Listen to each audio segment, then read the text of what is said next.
சாயிராம். என் உயிரின் உயிரானவர்களே, ஒரு சாய்ராமுடைய கேள்வி, எவ்வளவுதான் என் வாழ்க்கையில் விட்டு கொடுத்து போனாலும் இந்த நிமிஷம் வரைக்கும் எனக்கு ஏமாற்றமே இருக்குது.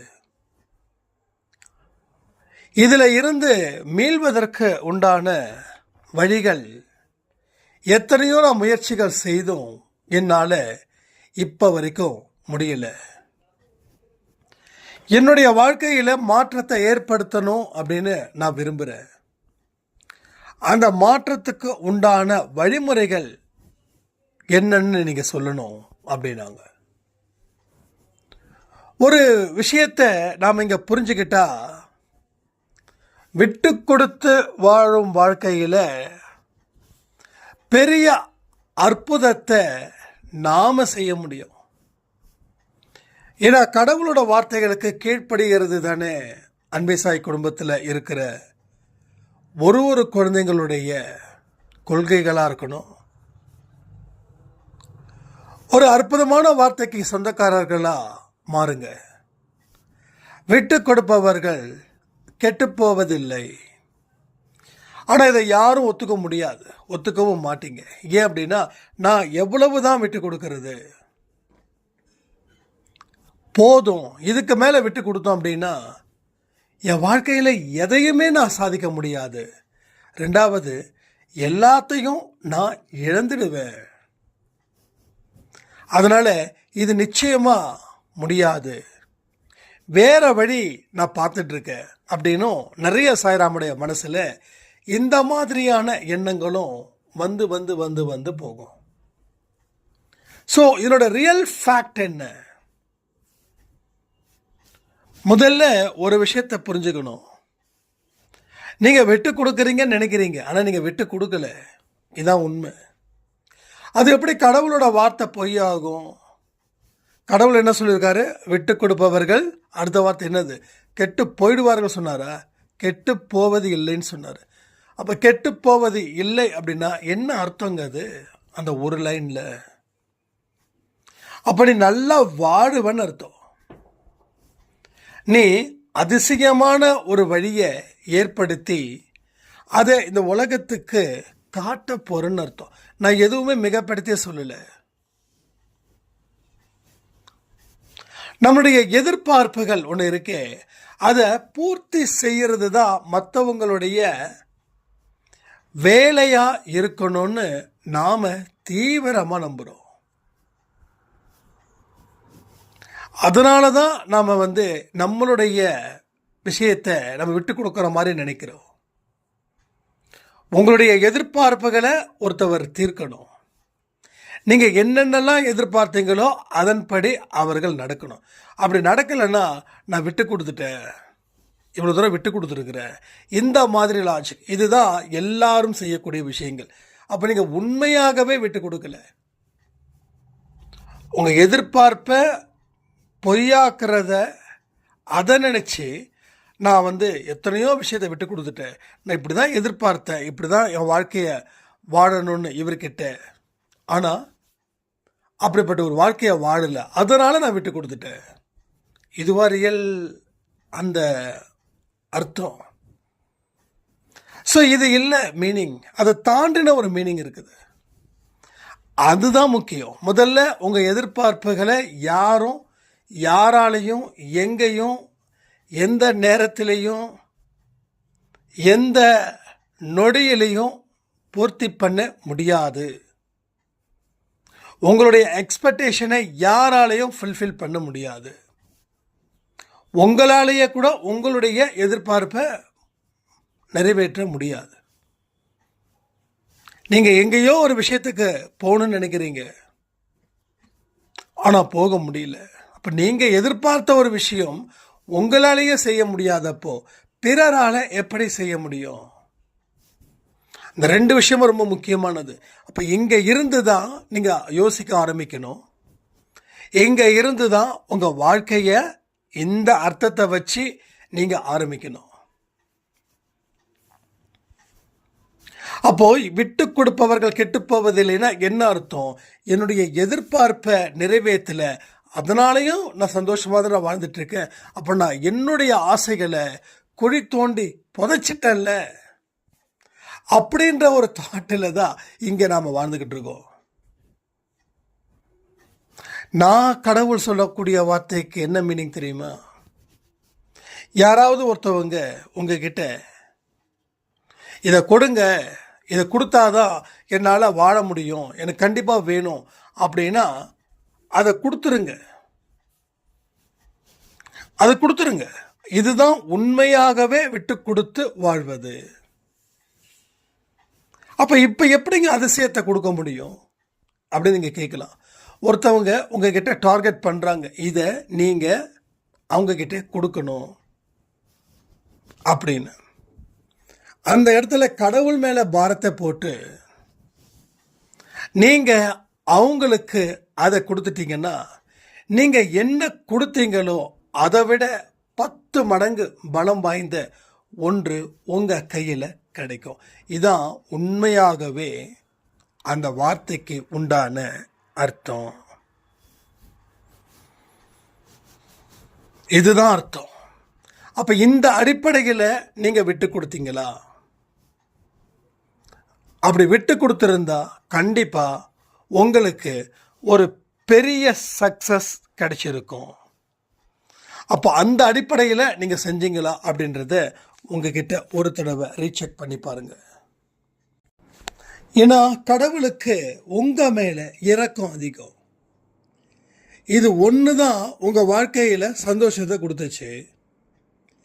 இப்போ அதை கூட ஒருத்தவங்க கேட்கும்போது, என்னுடைய குழந்தை மனப்பூர்வமாக இந்தா எடுத்துக்கோ அப்படின்னு சொல்லும்போது அவரால் எப்படி சந்தோஷமாக இருக்க முடியும்? அப்போது அவர் என்ன பண்ணுறாரு? வேறு ஒரு வழியை பார்க்குறாரு. வேறு ஏதாவது ஒரு வழி இருக்கா? அதில் நாம் நம்ம குழந்தைக்கு என்ன கொடுக்கலாம், எப்படி கொடுக்கலாம், ஏற்கனவே இருக்கிறத விட இன்னும் சிறப்பாக என் குழந்தைக்கு கொடுக்க முடியுமா? இது என்னுடைய வாழ்க்கையில் நடந்த நிறைய அனுபவத்தில் இதுவும் ஒன்று. ஒருத்தவங்க நம்மக்கிட்ட இருந்து வேண்டாம், எனக்கு வாழ பிடிக்கல அப்படின்னு சொல்கிறாங்க அப்படின்னா, ஒரு ஸ்டேஜுக்கு மேலே நீங்கள் போராட வேண்டிய அவசியம் இல்லை.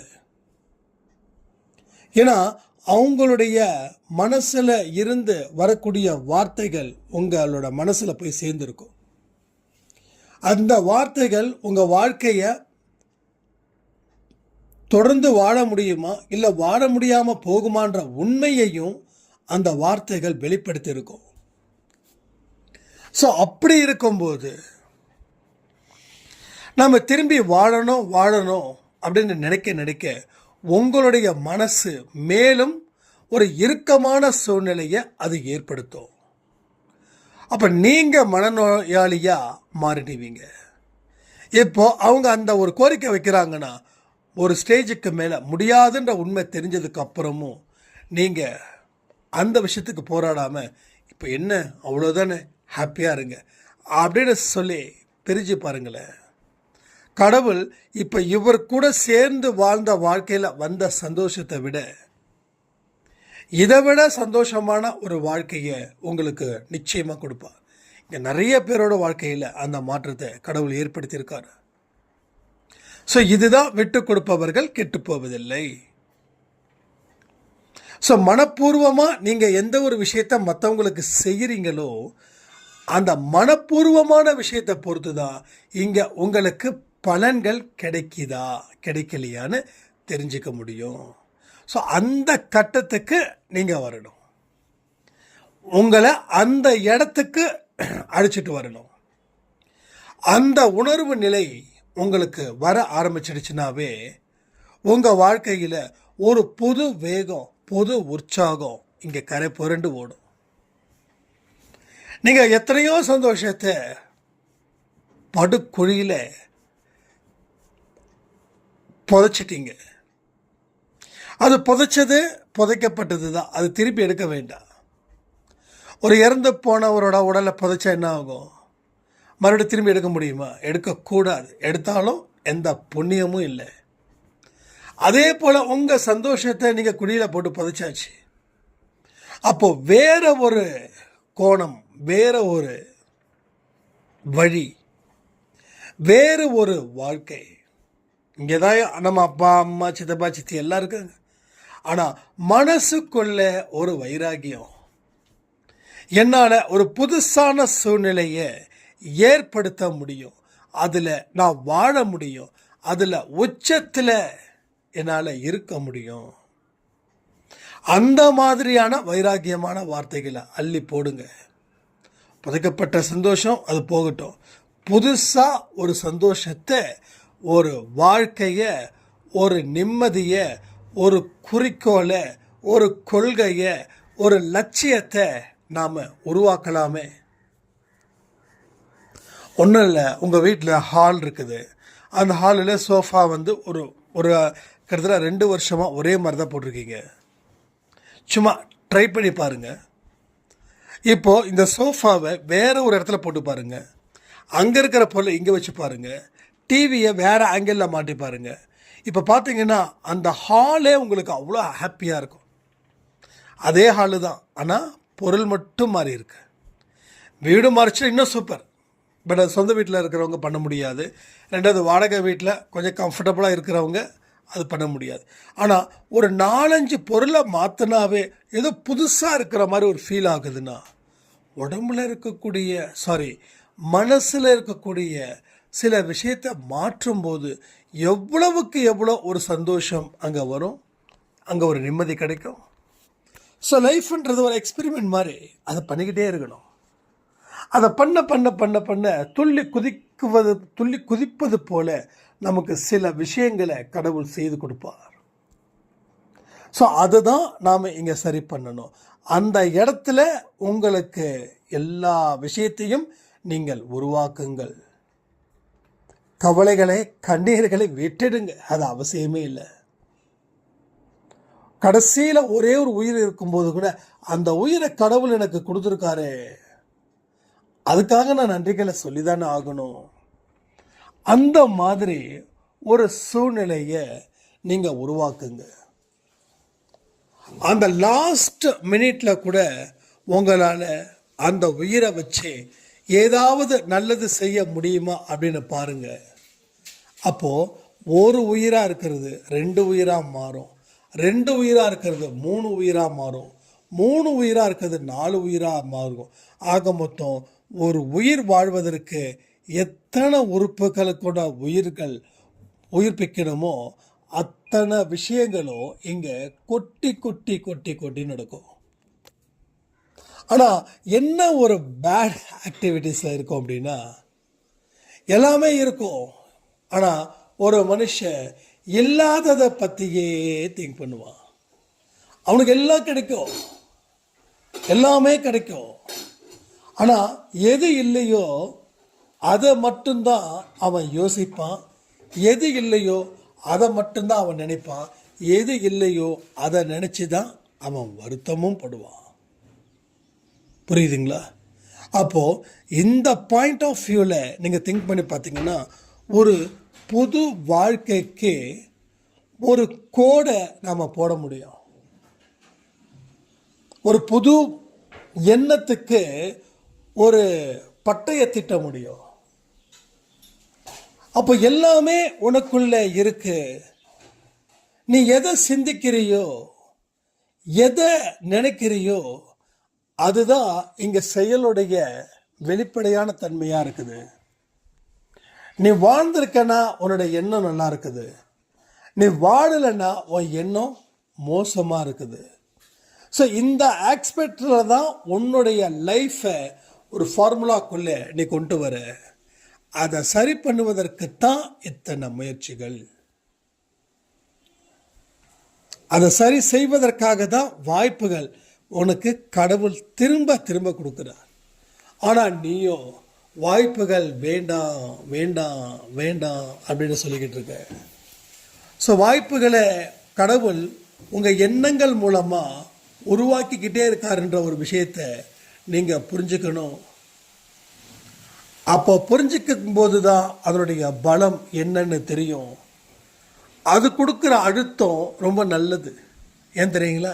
இவ்வளவு பலம் இருக்குது, இவ்வளவு திறமை இருக்குது, இவ்வளோ நேரம் இருக்குது, இவ்வளோ காலம் இருக்குது, அதற்கு உண்டான பொறுமை இருக்குது.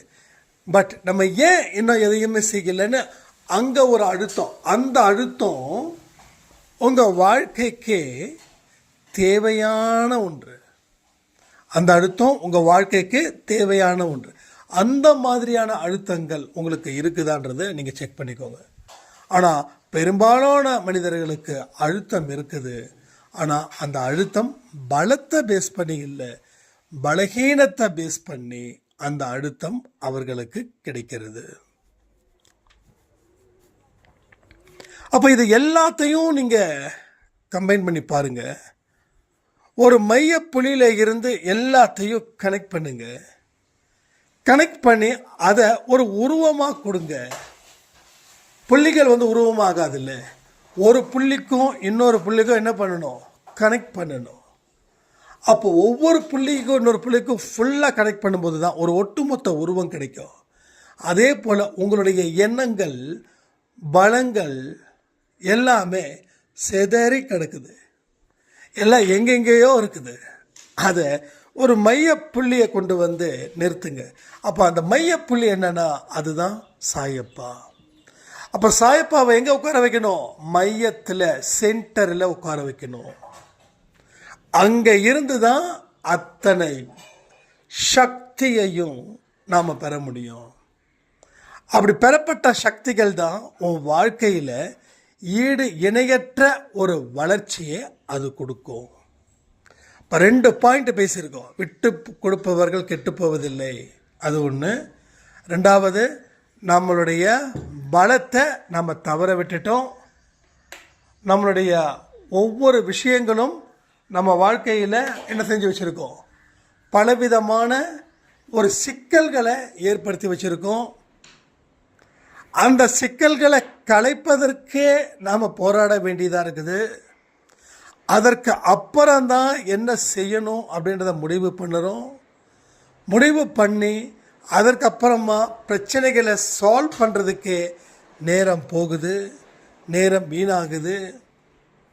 அப்போது நம்மளோட பலங்கள் அத்தனையும் கரைஞ்சி போகுது, நம்முடைய பலகீனங்கள் அத்தனையும் சேருது. இதுதான் இன்னைக்கு இருக்கக்கூடிய உங்களுடைய நிலைமை. அப்போ இதில் மீட்டணும், இதில் வாழணும், இதில் சக்ஸஸ்ஃபுல்லாக இருக்கணும். ஏன் முடியாது? எதுக்க முடியாது? அவ்வளோ பெரிய பாவத்தை நம்ம செஞ்சிட்டோமா? மற்றவங்களோட வாழ்க்கையில் நாம் ஏதாவது ஒரு தடையை ஏற்படுத்துகிறோமா? இல்லை விளையாடுனோமா? அவங்க வாழ்க்கை வேறு மாதிரி பாதையை நோக்கி போச்சா? அவங்க பாதை ஆபத்தை நோக்கி போச்சா? எதுவுமே இல்லை. பட் என்ன நடக்குது? கர்மா பிரச்சனையா? இல்லை, கர்மா பிரச்சனை இல்லை, இது ஓம் பிரச்சனை. உன்னுடைய பிரச்சனையை கர்மா பிரச்சனையாக மாற்றுற. அப்போது உன்னுடைய எந்தெந்த வேலைகளை நீ செய்யலையோ அதனால் விட்ட நேரம், அதனால் இழந்தது நீ. அந்த இழந்தது எல்லாம் என்ன ஆகுது? ஒரு கர்மாவுடைய வெளிப்பாடாக இங்கே மாறுது. இதுதான் இங்கே தொடர்ந்து நடந்துக்கிட்டே இருக்குது. அப்போ இதையும் நாம் கலைக்கணும். மறுபடியும் கலைச்சதை எல்லாத்தையும் அழிக்கணும். மறுபடியும் ஒரு மையத்தை உருவாக்கணும். மறுபடியும் பிரிந்து போன அத்தனை சக்திகளையும் ஒன்றாக சேர்க்க வேண்டும். எதுக்குங்க ஒன்றா சேர்க்கணும்? ஒரு பெரிய ஆள் அடிக்கணும் அப்படின்னா 4 பேர் அது தேவைப்படுது. நம்ம ஒருத்தன் தான் இருக்கோம். இந்த 3 பேரோட பலம் வேணும். அப்போ அந்த 3 பேருக்கு உண்டான பலத்தை உன்னால் ஒருவனால் தான் திரட்ட முடியும்னா அதுதான் அந்த பலத்தை உருவாக்கு. பலகீனத்தை அகற்றி எறி. நடக்கக்கூடிய விஷயத்தை கவனி. உன் வாழ்க்கையில் பல திருப்பங்களை ஏற்படுத்துவதற்கு உண்டான அத்தனை திருப்பங்களும் உன் வாழ்க்கையில் இனிதாக நடைபெறும். நீ வெற்றி பெறணுன்ற ஆசை இருந்துச்சுன்னா போதும். உன் வாழ்க்கையில் நீ நல்ல இடத்துக்கு போக முடியுன்ற நம்பிக்கை இருந்துச்சுன்னா போதும். இது எல்லாமே உன்னோட வாழ்க்கையில் ஒரு மிகப்பெரிய தாக்கத்தை அது ஏற்படுத்தும். அப்போ உங்களோட மொத்த விருப்பத்தையும் அவர் நிறைவேற்றுவார். ஆனால் அதற்கு நீங்கள் தயாராக இருப்பது போல் ரெடியாகுக்கோங்க. இத்தனை நாள் விட்டது போதும், இனி வாழக்கூடிய வாழ்க்கையில் நம்ம சிறப்பாக இருக்கணும்னு சொல்லி இந்த பதிவை நான் முடிக்கிறேன். ஜெய் சாய்ராம்.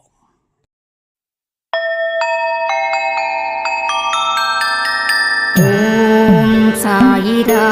சாயிரா. ஓம்